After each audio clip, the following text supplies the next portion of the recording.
Hi! Hello! Welcome to rock cooker and vlogs. ఈరోజు నేను మీతో షేర్ చేసుకునే ఒక మంచి రెసిపీ ఈజీగా అయిపోయే ప్యాషన్ ఫ్రూట్ జ్యూస్. యెస్, చాలా ఇన్స్టెంట్‌గా చేసుకోవచ్చు. మీలో ఎంతమందికి ప్యాషన్ ఫ్రూట్ తెలుసు? ఇక్కడ మీకు చూపిస్తున్నాను కదా! ప్యాషన్ ఫ్రూట్ అంటే జామ పండు పండితే ఎలా ఉంటుందో అలా ఉంటుంది. కట్ చేస్తే లోపల ఇలా కొంచెం ఆరెంజ్ కలర్ గుజ్జు అండ్ నల్లగా గింజలు అవి ఉంటాయన్నమాట. సో ఇది ప్యాషన్ ఫ్రూట్.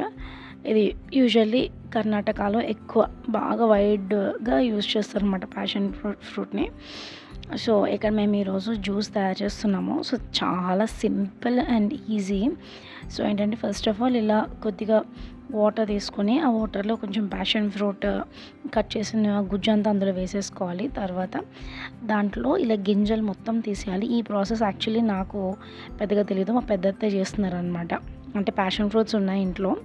సో దాంతో జ్యూస్ చేసుకోవచ్చు ఇన్స్టెంట్‌గా అని చెప్పేసి అని చేస్తున్నారు. సో ఇలా గుజ్జు అండ్ ఇంకా ఇలా గింజలు ఉన్నాయి కదా! అవన్నీ కూడా రిమూవ్ చేసేసుకోవాలట.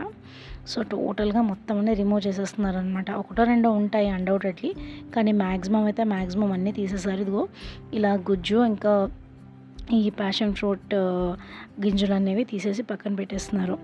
సో ఇలా పూర్తిగా మనం తీసి పక్కన పెట్టిన తర్వాత దీంట్లో మన లెవెల్ ఆఫ్ స్వీట్నెస్కి తగ్గట్టు షుగర్ యాడ్ చేసుకోవాలి. దీనికి వేరే ఆల్టర్నేటివ్ ఏం లేదు.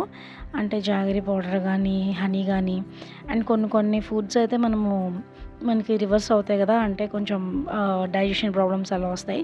సో రిస్క్ తీసుకోవడం ఎందుకులే అని ఇంకా షుగర్తోనే మేము చేసేసామన్నమాట.